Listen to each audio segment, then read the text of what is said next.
In a system where even pain must be authorized, the silent death of a young actor triggered the deepest digital purge in modern Chinese entertainment.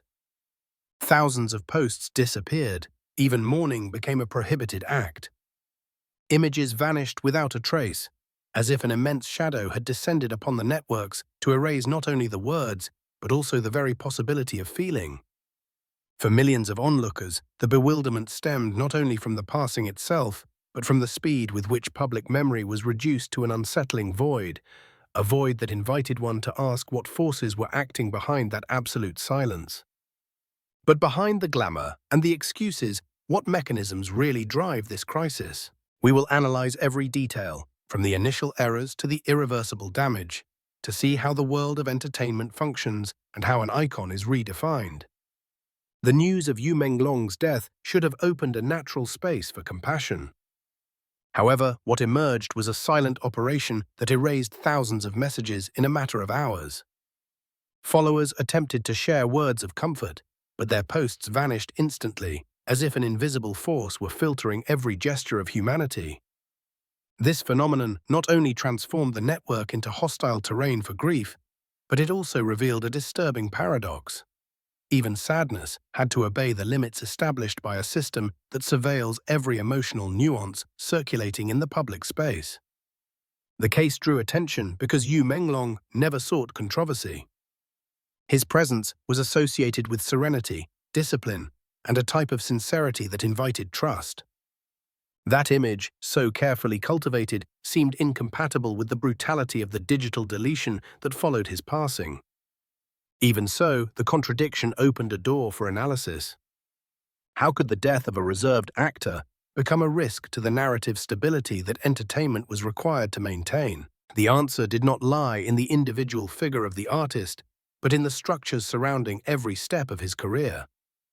In that universe, image was not just a professional tool, but a commodity completely controlled by a mechanism that decides what is shown and what is kept silent. As the tributes disappeared, whispers emerged in increasingly restless tones. Some close associates tried to express their bewilderment, but they too were silenced. The impression of fragility intensified.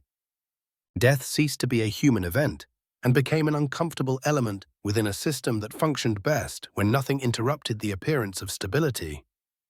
What began as private mourning transformed into a mirror. That mirror revealed the deep tension between individuals seeking to express their pain and an apparatus that regulates collective emotions with rigorous precision.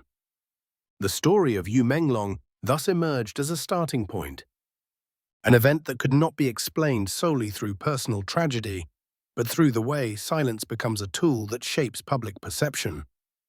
From this moment on, it became necessary to descend into the most hidden layers of the industry.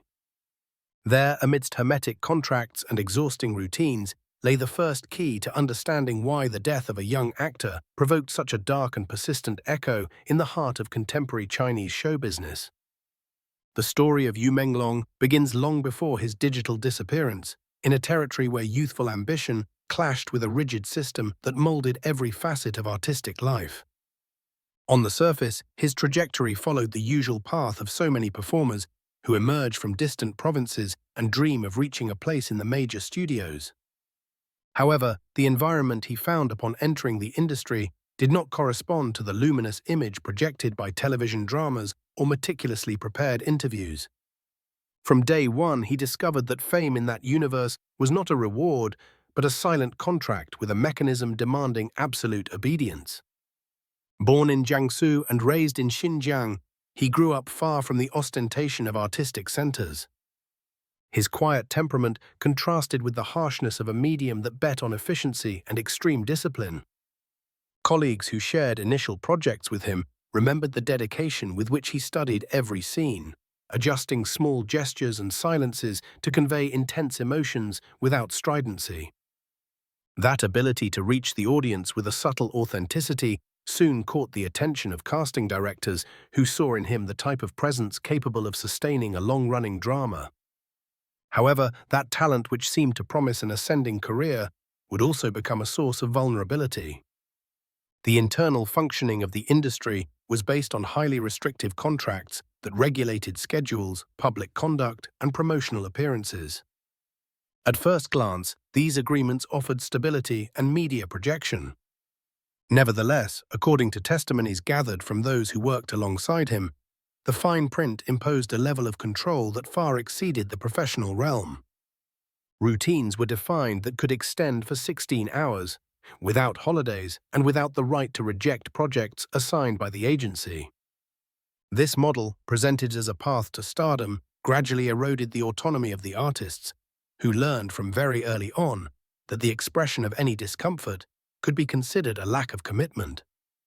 His case clearly illustrates this dynamic. People who collaborated with him on different shoots noted that, over time, his appearance changed perceptibly. Although he maintained his kind character, he moved more slowly and showed a caution that did not exist before. Some stylists spoke of marks on his face and neck, always covered with layers of makeup before entering the scene. The origin of these signs remained wrapped in discretion. No one asked questions, because in that environment, asking could generate consequences. Self-censorship thus became a survival tool as necessary as any artistic talent. During public interviews, he resorted to metaphors to describe his relationship with work. One of his most cited phrases was, "The light is heavy," pronounced when a journalist asked him how he experienced the increase in his fame. At that moment, the phrase went unnoticed, interpreted as a poetic reflection. Over time, however, it acquired a revealing tone. His closest collaborators began to perceive that this heaviness was not abstract. It was a constant pressure, forcing him to emotionally distance himself from everything he cherished. The spotlight, which in theory should be a symbol of recognition, transformed into a reminder that his every gesture was subjected to minute scrutiny. This situation also affected his personal life. In various live streams, he spoke with affection about his parents and the warmth of his family. His followers valued that closeness and interpreted it as a sign of emotional balance. However, in an environment where the agency had the power to decide who to interact with and what aspects of private life could be mentioned, family ended up relegated to an intangible plane. According to people in his circle, he opted to protect his loved ones through a prudent distance. It was a silence chosen out of responsibility, not indifference, a way to prevent the pressures of his career from affecting those who did not belong to the world of show business. As his presence on screen grew, so did the network of commitments surrounding him. Something as simple as rejecting an advertising campaign could be interpreted as a gesture of disobedience. According to specialists in artistic management, the system encouraged artists to accept jobs even when they did not have sufficient rest. The priority was not well-being, but the continuity of a cohesive public image. In this context, fatigue was normalized and lack of rest became almost a badge of professionalism. The line between dedication and extreme sacrifice blurred rapidly. The accumulation of these circumstances configured a complex emotional scenario. He internalized every demand with admirable discipline, but that strength had limits. Unexpressed tensions transformed into invisible burdens. His contained conduct, frequently interpreted as natural shyness, also reflected a strategy to avoid internal conflicts within the agency. Silence operated as a shield, allowing him to advance without drawing attention to the difficulties he faced. Nevertheless, that very strategy gradually stripped away the space to express concerns or ask for help. The analysis of this stage of his life allows one to understand why his story acquired such resonance after his passing. The contradiction between the public image of a disciplined young man and the oppressive environment in which he worked raised questions about the mechanisms governing the industry. For many of his admirers, the sense of powerlessness increased upon discovering that the same system that had driven his rise also seemed to have restricted his capacity to live with freedom. The tragedy, in this sense, did not reside solely in his death, but in the impossibility of expressing the difficulties he was going through. Observing this set of factors, it becomes evident that the root of the conflict is not found in an isolated event, but in a structural framework that conditions the lives of artists.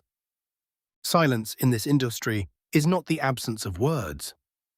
It is a forced posture, a way of coexisting with a mechanism that privileges appearance over human well-being.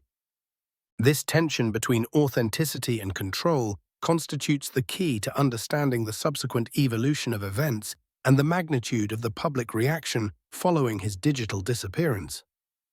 What do you think of this? Comment Amen below so we can continue with the unfinished stories.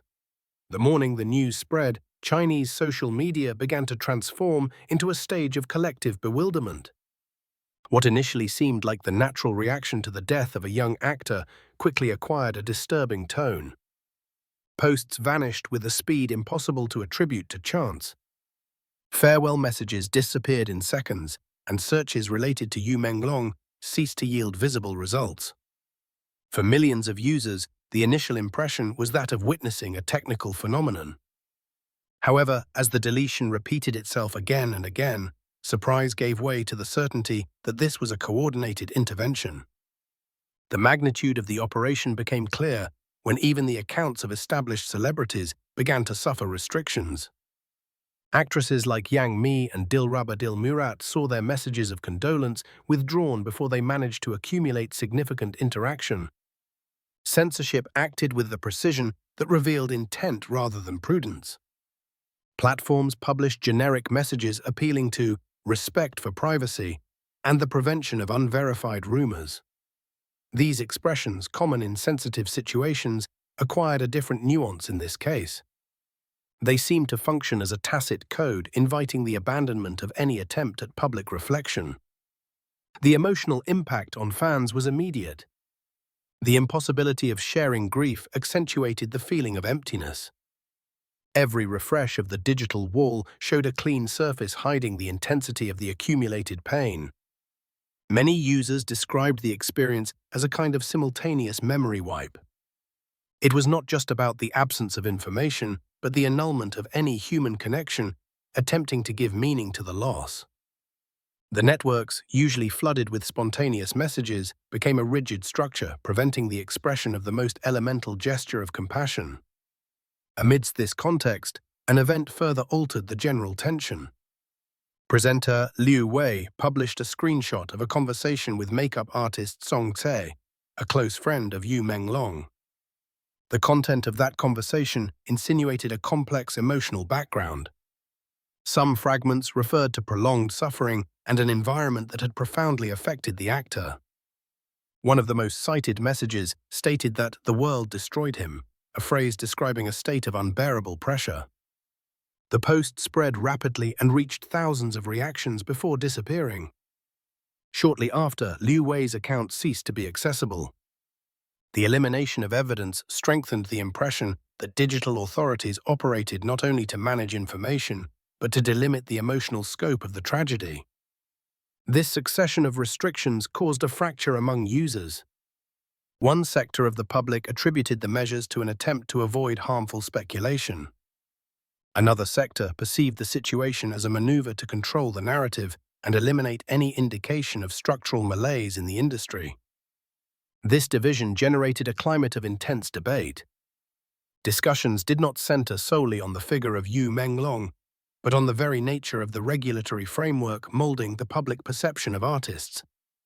Media tension increased as some users began to share theories while others called for caution so as not to divert attention from the mourning. The international reaction added an additional layer of complexity. Users from different countries began to translate and disseminate the screenshots that had been deleted in the original environment. Platforms like Reddit, TikTok, and X became repositories of ephemeral documents escaping initial control. Media attention expanded rapidly and generated an echo that amplified the story. The narrative ceased to be a local episode to become an analysis of the relationship between entertainment and information control. The suppression of content, instead of dissipating attention, attracted new questions and motivated more people to investigate. The intensity of the moment caused direct repercussions on the operational structure of the entertainment industry. Some programs postponed recordings. Others cancelled planned interviews. Artists who had scheduled public appearances opted to withdraw. Various press representatives sent similar statements inviting prudence. The uniformity of the message reinforced the idea that the sector was following a common directive. Producers and directors began to speak of the event as a perfect storm. The conjunction between a human case and such a high level of digital intervention created an environment where every movement had to be calibrated with extreme care. The foreign press approached the case from an analytical perspective. Journalists specializing in cultural politics interpreted the massive deletion as proof of the tensions existing between the idealized image the country wished to project and the real complexity of the internal functioning of its industry.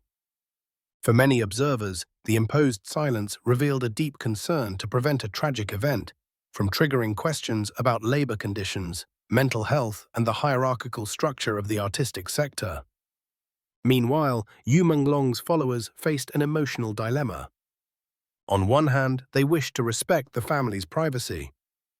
On the other, they felt the need to keep the memory alive in a space that seemed determined to erase any sign. This inner conflict gave rise to alternative practices of expression. Candle emojis were used instead of names. Symbolic phrases escaping algorithmic scrutiny were shared. These improvised strategies managed to create small islands of memory within an ocean of restrictions. Every gesture represented a form of silent resistance against a system trying to channel the narrative toward a point of absolute stillness. As the hours passed, the sensation of witnessing an extraordinary phenomenon intensified. Users understood that the disappearance of content did not respond solely to a question of moderation, but to a strategy seeking to prevent the emotional expansion of the case. This perception reinforced the need to collect materials and preserve them in spaces where deletion could not reach them. As digital communities organized, collective memory acquired an unexpected weight, anticipating the development of subsequent events. The imposed silence did not extinguish the disquiet. On the contrary, it turned it into a force beginning to grow beyond the original scope. The silence that followed the disappearance of the messages did not bring calm. Instead, it generated a weight that settled upon those who had followed Menglong's trajectory since his first roles. The absence of explanations became a constant reminder of what could not be said. This opacity reached its darkest point when some of his close associates stopped expressing any public comment. The family, deeply affected, avoided media exposure and sheltered behind a respectful silence that reinforced the feeling of emptiness. In that climate, the industry retreated. Internal conversations about the situation disappeared from studio corridors and were replaced by extreme caution that made it difficult to distinguish between authentic concern and fear of repercussions. This stage constituted the darkest hour of the story. Admirers described a sense of powerlessness that intensified every day. Without the possibility of accessing verifiable information, the public remained trapped in an ambivalent emotional space between the desire to understand and the tacit obligation not to question. The tragedy seemed suspended in a dimension where memory was fragile and the story depended on the decisions of a structure avoiding any deviation from the official script. The impossibility of manifesting grief naturally provoked a state of social disorientation extending beyond Menglong's specific case. It was, in short, a period in which the absence of words weighed more than any declaration. When the atmosphere reached that level of tense stillness, an unexpected event occurred that modified the dynamics of the silence. A brief video, recorded during a break in the filming of one of his productions, began to circulate on an international platform. It was not a dramatic scene or confidential material. It was a simple, almost trivial capture, showing Menglong sitting near the technical crew while exchanging a serene smile with a person off-camera. The image reflected a glimmer of humanity so quotidian that it seemed to contradict the oppressive climate dominating the narrative. Users who saw the clip responded with a mixture of tenderness and amazement. The diffusion of the video spread rapidly. Each view added a new layer of emotion, overflowing any attempt to keep the story under control. People did not comment on the tragedy or the speculations dominating the initial debate. They commented on the smile, on the brief movement of his hands, on the calm radiated by that simple gesture. The international reaction functioned as an unexpected catalyst. Instead of intensifying the conflict, it opened a door toward a deeper understanding of what Menglong had represented for those who admired him. The actor's humanity, revealed through an almost private instant, acquired a meaning transcending the original context. This phenomenon marked the turning point. The story ceased to be a case limited to the realm of the industry to transform into a questioning of the control mechanisms operating in the public environment. Viewers began to express that, upon seeing that everyday fragment, they understood that what was at stake was not only the memory of a young artist, but the capacity of digital communities to preserve emotions that could not be officially recognized. Some analysts termed this process expanded memory, a way of reconstructing a person's presence through fragments escaping formal communication structures. The circulation of the clip produced an unexpected effect within the industry. Some artists and creators shared discreetly works alluding to the persistence of light and the difficulty of silencing an authentic emotion. Although these gestures were wrapped in metaphorical language, those who followed them identified in them an effort to express solidarity without openly challenging the norms regulating public activity. This creative response reflected the growing disquiet of a sector, seeing in Menglong's case a reminder of the limitations affecting the personal and professional development of those working in environments regulated with such severity. As the story acquired new dimensions, the international community continued collecting archives and testimonies, preserving the actor's memory. This collection process did not obey a political objective. It was, above all, a human reaction to the idea that a memory could be suppressed. Every saved photograph, every translated comment, and every re-uploaded video represented an affirmation that Menglong's emotional presence had value beyond administrative borders. This unorganized movement revealed the extent to which collective memory can expand even when the official narrative seeks to limit it. The emotional impact of the clip was so profound that many users began to speak of a form of silent presence. The expression referred to the way the actor's memory continued influencing global conversations without the need for explicit declarations. This phenomenon introduced a key idea within social analysis. Silence did not constitute an absence of meaning, but a space where the public reconstructed the story from their own experience.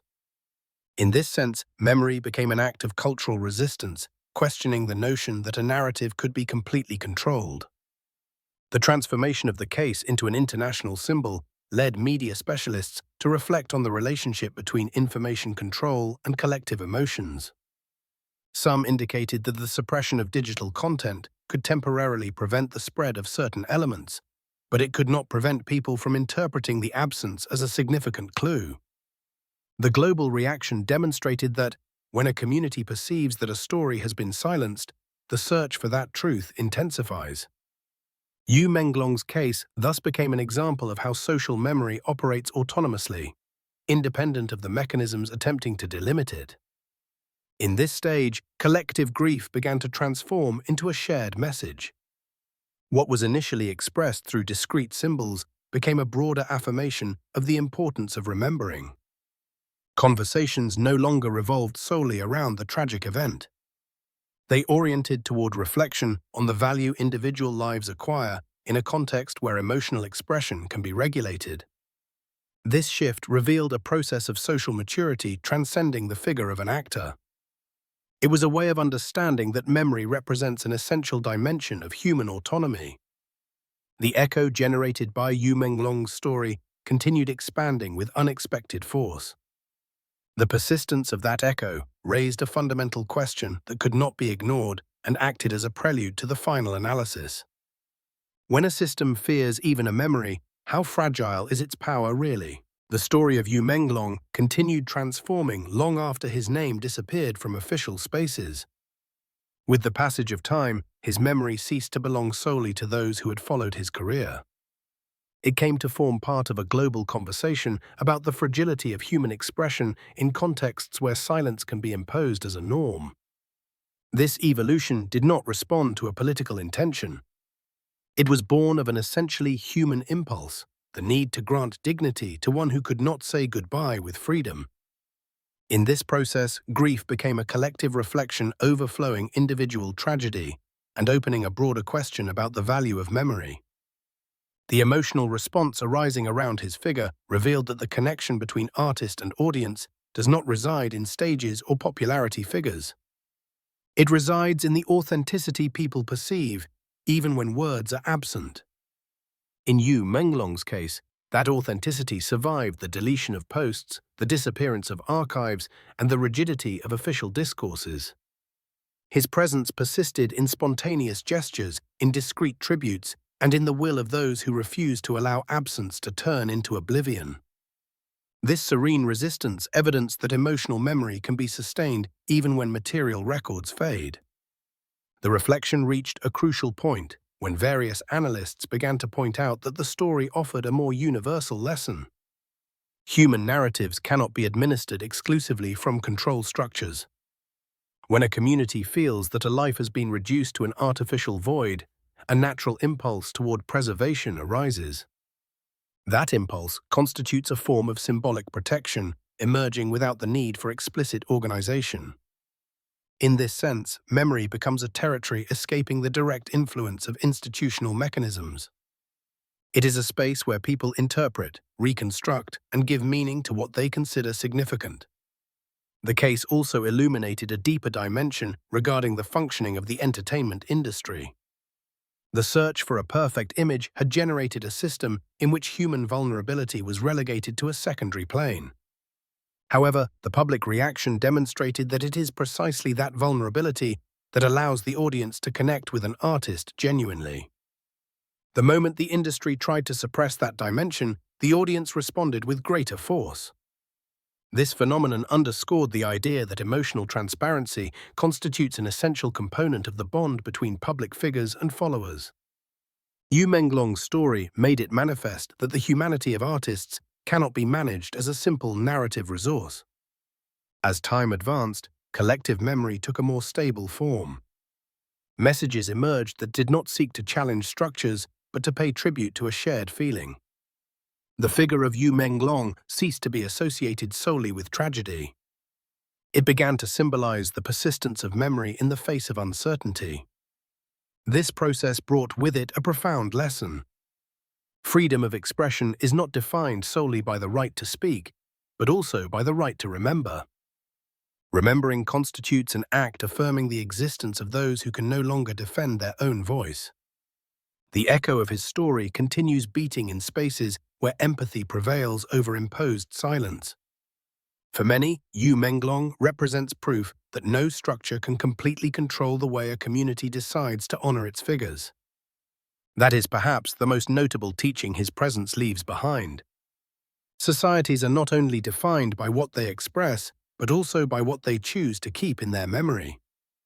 From this perspective, Menglong's story does not conclude with the disappearance of his name on the networks.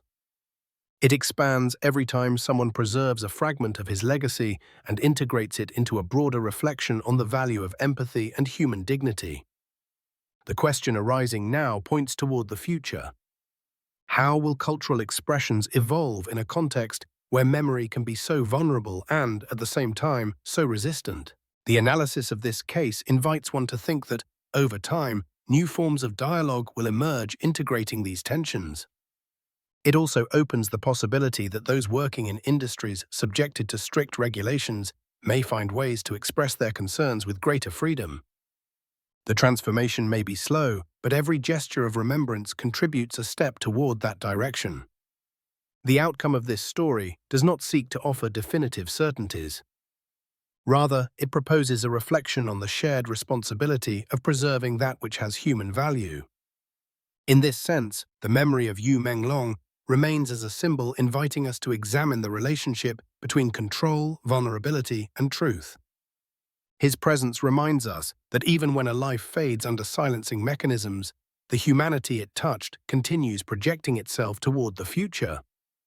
If you have reached this point, perhaps you have questions or concerns about some aspect of the story. If you wish for us to delve into a specific element or explore another case where memory and silence intertwine, I will be here to continue the conversation.